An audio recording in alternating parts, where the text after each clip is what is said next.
साल 2015 के बाद से जेएनयू यानी जवाहरलाल नेहरू यूनिवर्सिटी खूब चर्चा में रही है। खबरों में बने रहने के पीछे कई कारण हैं। आज हम बात करने वाले हैं उन घटनाओं के बारे में जिस वजह से जेएनयू खबरों में बना रहा। सबसे पहले बात करते हैं ताजा घटना की कि क्यों फिर एक बार जेएनयू खबरों में छाया हुआ है। जेएनयू के सेंटर फॉर विमेन स्टडीज में एक वेबिनार का आयोजन किया गया जिसका टॉपिक था gendered resistance and fresh challenges in post 2019 Kashmir. इस वेबिनार से जुड़े एक पोस्टर में इंडियन ऑक्यूपाइड कश्मीर लिखे होने की वजह से विवाद खड़ा हुआ। जेएनयू में दक्षिणपंथी छात्र संगठन एबीवीपी ने इसका विरोध किया। वहीं यूनिवर्सिटी प्रशासन ने भी इसे रद्द करने का फैसला सुना दिया। जेएनयू के वाइस चांसलर ने इस आयोजन को देश की अखंडता और संप्रभुता के खिलाफ भी बताया है। अब बात करते हैं हाल के सालों में किन घटनाओं की वजह से जेएनयू चर्चाओं में आया। सबसे पहले बात फरवरी 2015 की। 9 फरवरी 2015 को भारतीय संसद पर हमला करने वाले आतंकी अफजल गुरु की जेएनयू में बरसी मनाई जा रही थी।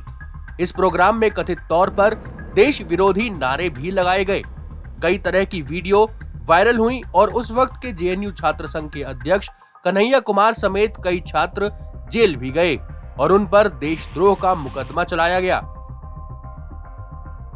इसके बाद बात करते हैं 14 अक्टूबर 2016 की। जेएनयू से एक पीएचडी छात्र नजीब अहमद के अचानक गायब होने की बात सामने आई। कहा जाता है कि नजीब की एबीवीपी के छात्रों के साथ हाथापाई हुई थी, जिसके बाद वो कहां गए किसी को पता नहीं चला। इसे लेकर जेएनयू के छात्रों ने कई धरना प्रदर्शन किए। जांच सीबीआई को सौंपी गई, लेकिन सीबीआई को भी कोई सुराग नहीं मिला। बाद में इस मामले की फाइल बंद करने के लिए दिल्ली हाई कोर्ट ने निर्देश दिए।